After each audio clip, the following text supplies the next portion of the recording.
It's a puzzle, and when you see the big picture, you'll no longer be confused, mystified, or puzzled. Here's a few of the working parts. First, millions of working Americans, firemen, teachers, cops, factory workers, and so on. This represents the wages they receive in exchange for their work every week. Here's the retirees, those same working Americans who retired. They depend on the Social Security Trust Fund for their retirement income. Here's your local financial institutions. They depend on worker payroll savings plans to fund business growth. Here's a new business groundbreaking ceremony that's creating new jobs. It got its funding from a local financial institution. Here's the Social Security Trust Fund. It depends on the Social Security taxes levied on workers' earnings for its income. And the General Revenue Fund that depends on income and corporate taxes to pay our country's bills. Okay, let's see how all this is supposed to work when big government keeps their big nose and big ideas out of the people's business. When there's good paying jobs, workers contribute to a payroll savings plan, and that savings flows into a local financial institution. As those funds grow, the local financial institution funds business expansion loans. It creates more good paying jobs. That means more people are getting livable paychecks, and that means more money for the Social Security Trust Fund to pay Social Security retiree obligations. The General Revenue Fund is getting more in income taxes from the workers, more capital gains taxes from investor profits, and more corporate taxes from increased business activity. Workers are happy, retirees are happy, investors and business owners are happy, and Uncle Sam is paying his bills. Okay, I think you got the picture. When the economy is humming, there's a lot of happy faces on Main Street.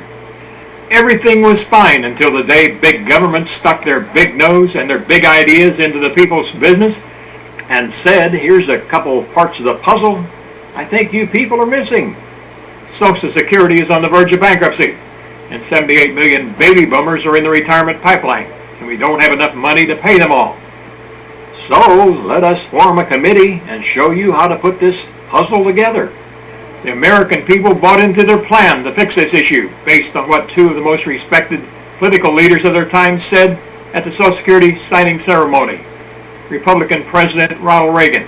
Today, all of us can look each other square in the eye and say we kept our promises. Democratic Speaker of the House Tip O'Neill. All work together and the system does work. This is a happy day for America. Based on these promises, the American people believed that Social Security was going to be fixed for the next 75 years. Well, nothing could have been further from the truth. The rules of the game had changed, and in one 10-year period, Social Security taxes increased by over 300%. Working Americans began overpaying their Social Security taxes by as much as 27% annually, and billions of dollars that used to flow into local financial institutions through personal payroll savings programs to fund business expansion loans and new jobs was now being diverted into the Social Security Trust Fund. Politicians had successfully put in place phase one of a scheme that would not only slow down new job growth, but over time would cost existing good-paying jobs. Working Americans had fallen victim to a plan that would make them more dependent on big government, and by extension give politicians and their political parties even more power over the people, all under the headline of saving Social Security. Happy faces were beginning to turn into sad faces, as the groundwork had been laid for phase two of their political scheme. Phase two was to increase the amount of wages subject to Social Security taxation on an annual basis, and to increase the Social Security tax rate as well. Those who made the rules had changed the rules. As the scheme matured, Social Security was receiving $12.40 for every $100 of earnings from 95% of workforce, and $1.34 per hundred from the $1 million wage earner, and only 14 cents per hundred from a $10 million athlete and CEO. Then, to dispel any doubts about their disdain for the middle class, they completely ignored previous legislation that mandated excess Social Security retirement dollar contributions be borrowed by the General Revenue Fund. Every retirement dollar borrowed was replaced with a non-marketable government-backed debt instrument unique to the Social Security Trust Fund known as a special obligation bond. These are the SOBs that put those same working Americans, you and me, on the hook to pay again, plus interest, that which we've already paid once. Then, knowing what they were doing was bordering on moral corruption, they engaged in more deceit and deception. One needs to look no further than Social Security's own website to get a sense of their deceit and deception. The total contributions to the Social Security Trust Fund show up here as income. The total Social Security retiree payouts shows up here as outgo. The overpayments, in their world, the amount paid in excess of what was needed and swapped for new SOB debt, shows up here as an asset. The retirement dollar for swap scheme now totals over $2.6 trillion. Okay, 78 million baby boomers are knocking on the door. 10,000 per day are eligible for retirement. So let's cash in those SOBs. Well, to borrow an old East Texas phrase, it's time to come to the lick log and shine some light on this Social Security taxing Pac-Man and their scheme. And there's only one, I said, of the 535 members of Congress who's got guts enough to tell it like it is. Dr. Tom Coburn, the senator from Oklahoma, on the floor of the United States Senate. Congresses under both Republican and Democrat control have stolen money from Social Security. We have stolen $2.6 trillion from it. But the problem is we spent the money. We didn't just take it, we took it and spent it. The money's gone. It's been used for another purpose. So there's no question that there's an IOU in there. And the other purpose was to use $2.6 trillion retirement dollars to fund General Revenue Fund obligations, like financing wars, funding earmarks, paying for targeted tax cuts, and stocking their political candy store. This chart reflects what the senator was talking about and demonstrates the effects of the $2.6 trillion wealth transfer scheme. Millions of middle-class Americans are struggling every day to make ends meet on small income gains. As a last resort, they're forced to do what the plan called for all along, and that is to reach out to big government for their very survival. A very different story for the more fortunate, thanks to the $2.6 trillion retirement dollar for SOB swap scheme that has kept their income and corporate tax rates artificially low. They're enjoying a 280+% increase in income. It's working great for them, and none of us should be surprised. It's what happens when big government, big ideas, big money, and greedy politicians are all in the same room on the same page. And just when you thought it couldn't get worse, it gets worse, much worse. And nobody is talking about it, and it's this. Social Security retiree benefits are based on your average wages over a period of time, and how those wages relate to the Social Security wage cap for the same period of time.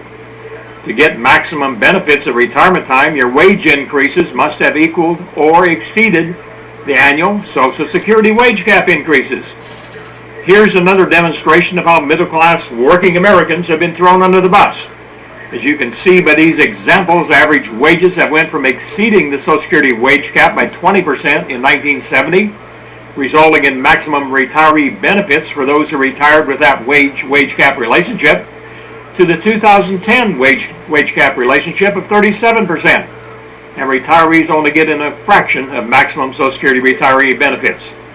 While average wages over this period of time were rising a little over 300%, the annual Social Security wage cap was increasing over 1,200%. This explains why Grandma is a Walmart greeter and Grandpa is a grocery bag toter at the local supermarket.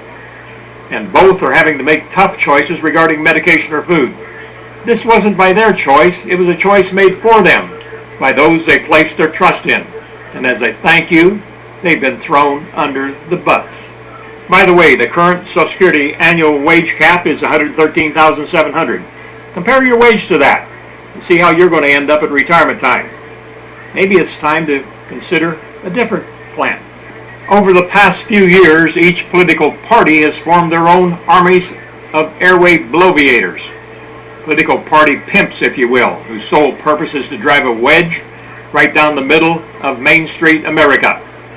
Their daily diatribe is designed to divert our attention away from those whose agenda is benefiting them.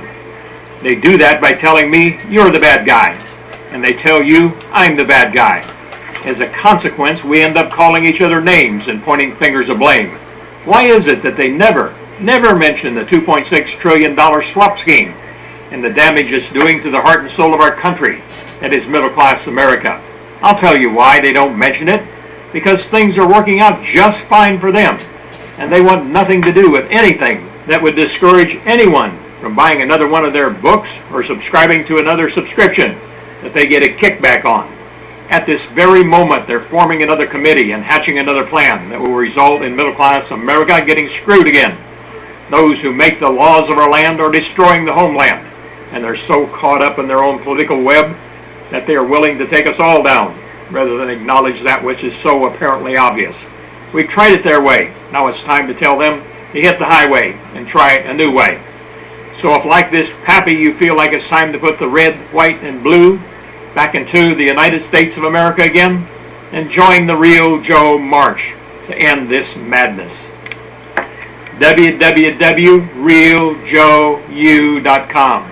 realjoeyou.com.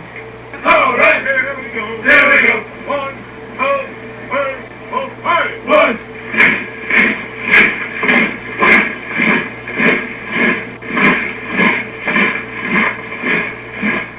Politicians, are you listening? That's the Real Joe March. And we're coming to see you and look you in the eye. And we have one simple question for you. Are you a real Joe?